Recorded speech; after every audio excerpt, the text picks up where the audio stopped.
we have a eastern box turtle. This patient, 1802, came to us. He was picked up by a member of the public who found him in a public park, and she saw that he had really swollen eyelids. And swollen eyelids in a turtle is usually an indication of an upper respiratory infection. So we brought him here. We started treating with some topical antibiotics, but it wasn't responding to the treatment the way that we were hoping. So we actually had to take some swabs of his eyelids and send them to an outside lab, and we're just waiting on the results to see if this is a common antibiotic resistant infection or if it's possibly a virus that could be spread to other turtles or reptiles and amphibians in the environment. So he's living in isolation. We can't have him around any other turtles just to prevent the possibility of spreading this disease. And he gets a daily soak. His water looks a little dirty. That's because we've actually put a bit of antibiotic or antiseptic iodine in the water with him. So he gets a daily soak. He soaks up that water. It helps keep his hydration high. And it also helps to kind of soothe his respiratory irritation as well. And what we're going to do is Chris is going to take him out and just dry him off. We'll flush out his eyes. Get rid of this.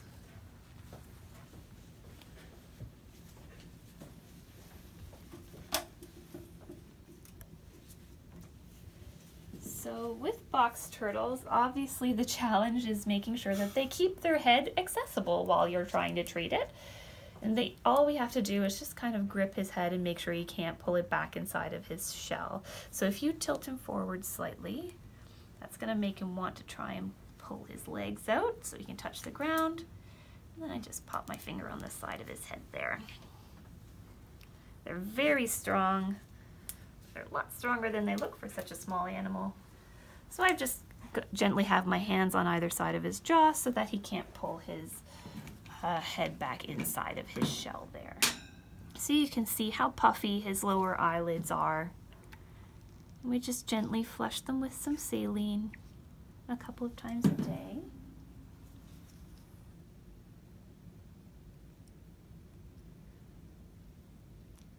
Should have a little warning to say that there might be a bit of discharge, so if somebody's squeamish,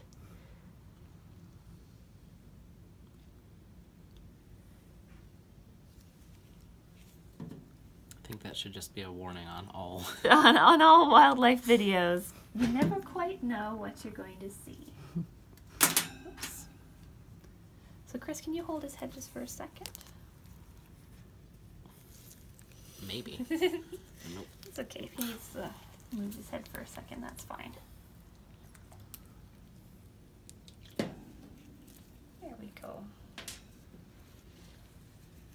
So this is just an antibiotic ointment to help soothe those eyes, make them feel a bit more comfortable.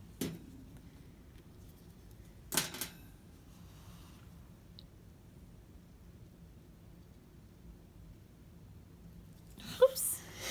Now he's wet, so.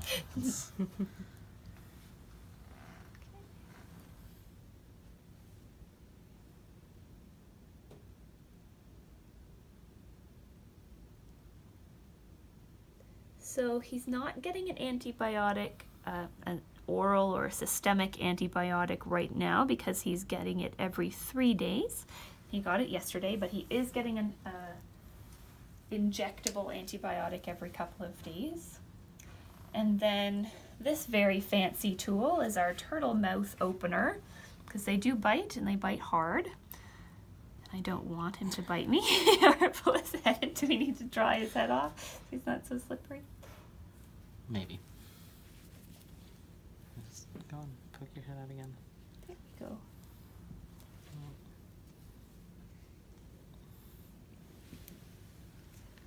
There we go. There we go.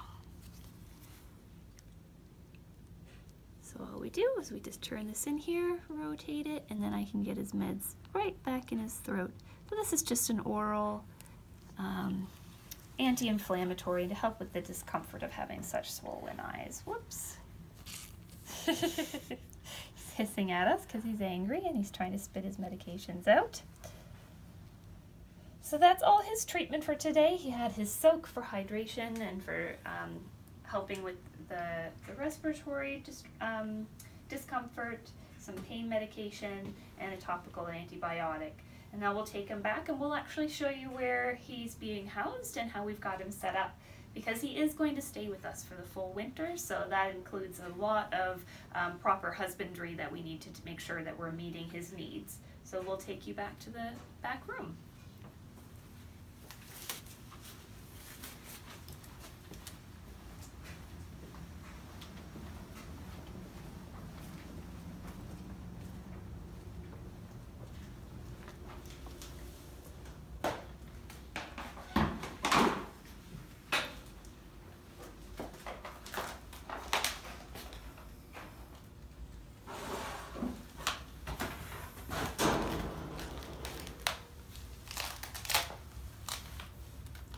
So injured and ill turtles, tortoises, reptiles, and amphibians of any kind should not be allowed to hibernate. When they hibernate, their metabolism drops really low, which limits their ability to heal and regulate their immune system.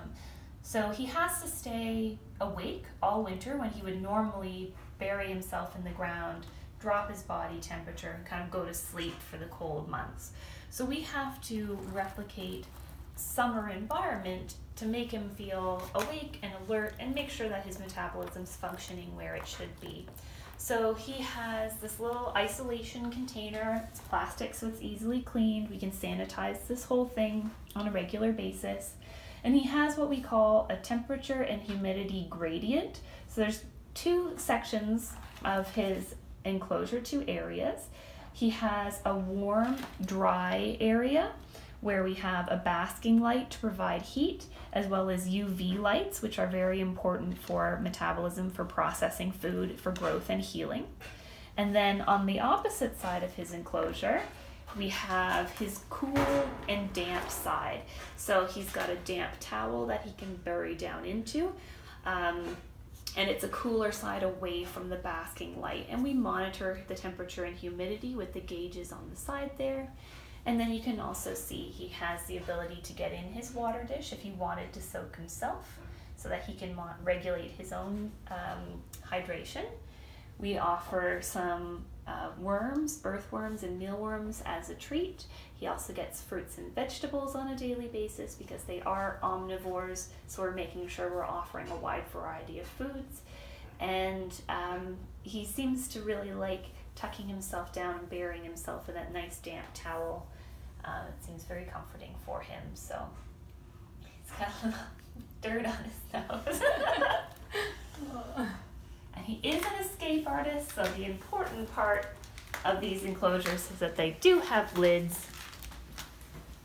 We've got a screen on the lid to make sure that no flies or insects can get in there with him, but it allows the UV and the heat to get into the enclosure. So he can choose where he wants to be, which is really important for their mental health as well as their physical health, so that he gets to choose what environment he wants. Does he want the warm, dry, bright side, or the cool, damp, dark side? And he gets to decide, and you'll see him throughout the day moving from one area to another. The other thing we do is make sure that we're mimicking summer daylight hours. So we don't turn the lights off when we leave at the end of the day. They're on timers, and we've got them extended so that they're on before the actual sunrise and after the actual sunset. So we're mimicking the longer daylight hours of the summer as well. So he feels like he's in the summer. He doesn't feel like he needs to go to sleep and hibernate. So with any luck, we'll get our test results back from those swabs, and we can figure out exactly what virus or bacteria is causing this respiratory illness, and we'll be able to make sure that he's getting the proper treatment to resolve that for him. But either way, he's going to be with us until the spring when the warm temperatures come back and we're able to release him, hopefully not until April or maybe even May, depending on what kind of spring we have. So thank you again very much. We really appreciate your support.